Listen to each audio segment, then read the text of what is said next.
Welcome to காஷிவ்ஸ் Tamil tech news. So இன்னைக்கான Tamil tech நியூஸில் நம்ம பார்க்க போகிற ஃபர்ஸ்ட் டெக் நியூஸ் என்ன அப்படின்னு பார்த்தீங்கன்னா, ஸோ வாட்ஸ்அப்பில் கொண்டு வர போகிற நியூ அப்டேட்ஸ் என்னென்ன அப்படின்னு பார்த்தோம்னா, நம்மளால் ஸ்டேட்டஸில் நமக்கு வேணுன்ற யூஸரை மென்ஷன் பண்ணிக்க முடியும். அது இல்லாமல் சேட்டை ஃபில்டர் பண்ணிக்க முடியும்.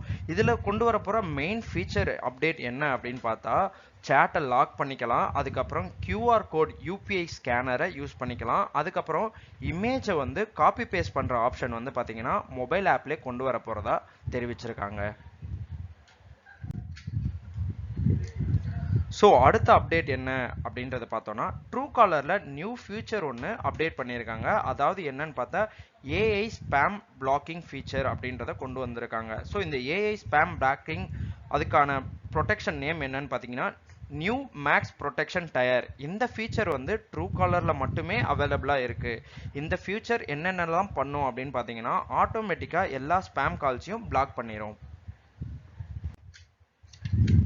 ஸோ அடுத்த நியூஸ் அகைன் வாட்ஸ்அப்பே தான். வாட்ஸ்அப்பில் ஒரு நியூ ஃபீச்சர் வந்து அப்டேட் பண்ணியிருக்காங்க. இதுக்கு முன்ன வரைக்கும் ஸ்டேட்டஸில் நம்மளால் 30 செகண்ட்ஸ் தான் வீடியோ அப்லோட் பண்ண முடியும்.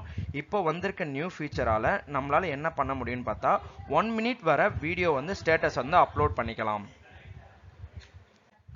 ஸோ அடுத்த அப்டேட்டில் வந்து என்ன நடக்க போகுது அப்படின்னு பார்த்தீங்கன்னா, நிவிடா CEO ஜென்சன் ஹாங் அப்படின்றவர் வந்து பார்த்தீங்கன்னா என்ன சொல்கிறார் அப்படின்றதுனா, ஃபியூச்சர் ஃபுல் அண்ட் ஃபுல் வந்து பார்த்தீங்கன்னா ரோபோட்ஸை டிபெண்ட் பண்ணி தான் இருக்க போகுது.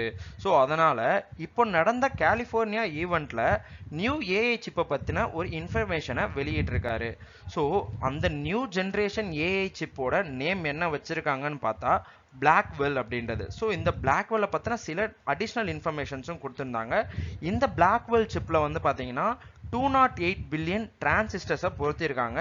என்ன பர்பஸ்க்காகன்னு பார்த்தீங்கன்னா ஹை டிரான்சிஷன் ஸ்பீட்ஸ்க்காகவும் நிறைய பெர்ஃபார்மன்ஸ் ஸ்பீட்ஸ்க்காகவும் அந்த ப்ராசஸரில் இந்த அளவுக்கு ஃபீச்சர்ஸ் கொண்ட டிரான்சிஸ்டர்ஸை அப்ளை பண்ணியிருக்கதாகவும் வெளியிட்டிருக்காங்க.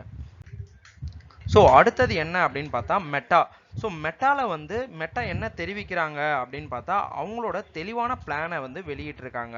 ஸோ எதற்கான இந்த தெளிவான பிளான் அப்படின்னு பார்த்தா வரப்போகிற லோக்சபா எலெக்ஷனுக்காக தான் இந்த தெளிவான பிளான். எந்த விதமான தப்பான தகவல்களும் வெளிவரக்கூடாது அப்படின்றதுக்காக ஒரு சில பிளான்ஸை அவங்க அமல்படுத்தியிருக்காங்க. ஸோ இதில் சில லிமிட்ஸை வந்து வச்சுருக்காங்க. அந்த எலெக்ஷன் வந்து எந்த அளவுக்கு டிரான்ஸ்பரன்ஸாக இருக்க போகுது, அகாமடேட்டபிளாக இருக்க போகுது அப்படின்றத சொல்கிறதாக சொல்லியிருக்காங்க. ஸோ தேங்க்ஸ் ஃபார் வாட்சிங் காஷிவ் டெக் நியூஸ். ஸோ இதை மாதிரி தமிழ் டெக் நியூஸை தெரிஞ்சுக்கணும்னு விரும்புனீங்கன்னா மறக்காமல் காஷி இன்ஃபோடெக்கை ஃபாலோ பண்ணுங்கள். தேங்க்யூ.